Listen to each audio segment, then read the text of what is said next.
अस्सलामुअलैकुम वरहमतुल्लाहि वबरकातुहू। एक भाई ने व्हाट्सएप पर यह सवाल किया, क्या औरत मस्जिद में नमाज पढ़ सकती है या नहीं। एक अहले हदीस मुझे गुमराह कर रहा था। मुफ्ती साहब मेहरबानी होगी आप बता देंगे। प्यार नाजरीन, पहली बात तो ये है कि ये अहले हदीस नहीं बल्कि अहले खबीस है। अहले हदीस यानी गैर मुक़ल्लिद, जो किसी इमाम की तकलीद नहीं करते हैं, अपनी अक्ल से हदीस और कुरान को समझने की कोशिश करते हैं।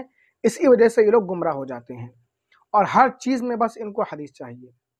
औरत मस्जिद में जाकर नमाज पढ़ सकती है या औरत मस्जिद में जाकर नमाज पढ़ सकती है या नहीं, तो इस सिलसिले में हम आपको कुछ अहादीस और सहाबा किराम के अक़वाल सुना देते हैं, जिससे आप बिला झिझक इन अहले हदीस गैर मुक़ल्लिदों को मुँह तोड़ जवाब दे सकते हैं। मुस्नद अहमद इब्न हम्बल की एक हदीस है। अबू हुमैद साइदी रज़ियल्लाहु अन्हु की बीवी नबी अकरम सल्लल्लाहु ताला अलैहि वसल्लम की बारगाह में आई और कहा कि मैं आपके साथ नमाज पढ़ना चाहती हूँ। तो नबी करीम सल्लल्लाहु ताला अलैहि वसल्लम ने फरमाया, मुझे मालूम है तुम मेरे साथ नमाज पढ़ना पसंद करती हो, चाहती हो, लेकिन तुम्हारे लिए बेहतर होगा कि तुम अपने घर में नमाज अदा करो। आला हज़रत इमाम अहमद रज़ा खां अलैहि रहमा फरमाते हैं, नबी करीम सल्लल्लाहु अलैहि वसल्लम का ये फरमान अपने ज़माने में था। अगर अल्लाह के नबी सल्लल्लाहु अलैहि वसल्लम मुलाहज़ा फरमाते जो बातें औरतों ने आज पैदा कर रखी हैं, तो ज़रूर उन्हें मस्जिद में जाने से मना फरमा देते, जैसे बनी इसराइल की औरतों को मस्जिद में जाने से मना कर दिया गया। और जब हज़रत उमर फ़ारूक़ आज़म रज़ियल्लाहु अन्हु ने औरतों को मस्जिद जाने से मना फरमा दिया, आपने उन्हें रोक दिया, तो वो औरतें हज़रत आयशा सिद्दीक़ा रज़ियल्लाहु अन्हा के पास हज़रत उमर की शिकायत लेकर आईं। कहा कि हज़रत उमर हमको मस्जिद जाने से रोकते हैं, मस्जिद में जाने नहीं देते हैं। हज़रत आयशा रज़ियल्लाहु अन्हा ने फरमाया, अगर हुज़ूर सल्लल्लाहु अलैहि वसल्लम के ज़माने में यह हालत होती, यानी नबी करीम सल्लल्लाहु ताला अलैहि वसल्लम तुम औरतों की ये हालत देखती जो हज़रत उमर ने देखा, तो आप सल्लल्लाहु अलैहि वसल्लम भी औरतों को मस्जिद जाने की इजाज़त नहीं देते। हज़रत अब्दुल्ला इब्न मसऊद रज़ियल्लाहु अन्हु फरमाते हैं, ये बहुत जलील क़द्र सहाबी रसूल हैं, कि औरत सरापा शर्म की चीज़ है, सबसे ज़्यादा अल्लाह से करीब अपने घर की तह में हुआ करती है, और जब बाहर निकलती है तो शैतान उस पर निगाह डालता है। हज़रत अब्दुल्ला इब्न उमर रज़ियल्लाहु अन्हुमा, ये भी बहुत बड़े जलील क़द्र सहाबी रसूल फरमाते हैं, जुमे के दिन खड़े होकर कंकरियां मारकर औरतों को मस्जिद से बाहर निकाल दिया करते थे। और इमाम इब्राहिम नख़ई, ये ताबई हैं और हज़रत इमाम आज़म रज़ियल्लाहु अन्हु के उस्ताद हैं, अपनी मस्तूरात को, ख़वातीन को जुमा और जमाअत में नहीं जाने देते थे। ताबईन के ज़माने से अइम्मा इकराम ने औरतों को मस्जिद जाने से रोक दिया।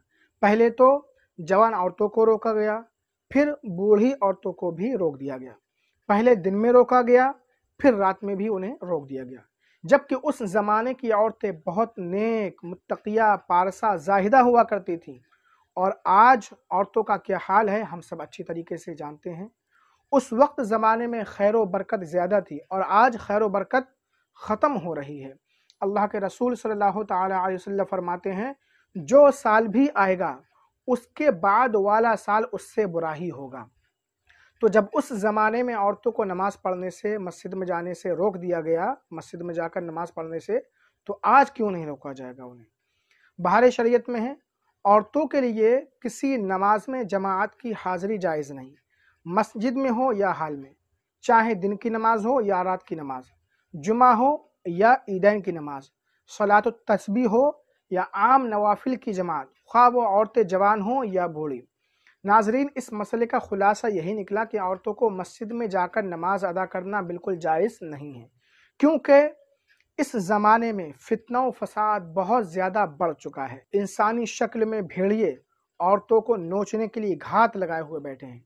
ऐसे हालात में, ऐसे माहौल में किस तरह औरतों को मस्जिद में जाकर नमाज पढ़ने की इजाज़त दी जा सकती है। और फितना वही नहीं जो औरत के दिल से, औरत की तरफ से पैदा हो। औरत कितनी ही पारसा हो, मुत्तकिया हो, जाहिदा हो, लेकिन आज फासिकों और फाजिरों की तादाद दिन ब दिन बढ़ती जा रही है। ऐसे हालात में औरतों की पारसाई, उनका ज़ुहद व तक़वा उनके क्या काम आएगा। तो फितना व फसाद से बचने के लिए عورتوں کو مسجد میں جا کر نماز پڑھنا منع ہے، خواتین کو گھر ہی میں نماز پڑھنے کا حکم دیا گیا ہے۔ تو امید ہے یہ باتیں آپ کو اچھی طرح سمجھ میں آ گئی ہوں گی، اور یہ اہل حدیث اب بھی کہتے ہیں کہ عورتوں کو مسجد میں جا کر نماز پڑھنے کی اجازت ہے۔ کیا یہ صحابہ کرام سے زیادہ دین کو سمجھنے والے ہیں؟ کیا یہ تابعین کرام سے زیادہ دین کو سمجھنے والے ہیں؟ ہرگز نہیں ہے۔ تو جب صحابہ کرام نے، تابعین نے عورتوں کو مسجد میں جا کر نماز پڑھنے سے روک دیا، اور احادیث سے بھی اس کا ثبوت ملتا ہے، تو پھر کوئی غیر مقلد، کوئی اہل حدیث، اہل خبیث کی کیا ہمت ہے کہ وہ عورتوں کو مسجد میں جا کر نماز پڑھنے کو کہے، ان کو اجازت دے؟ ہرگز نہیں ہوگی۔ السلام علیکم ورحمۃ اللہ وبرکاتہ۔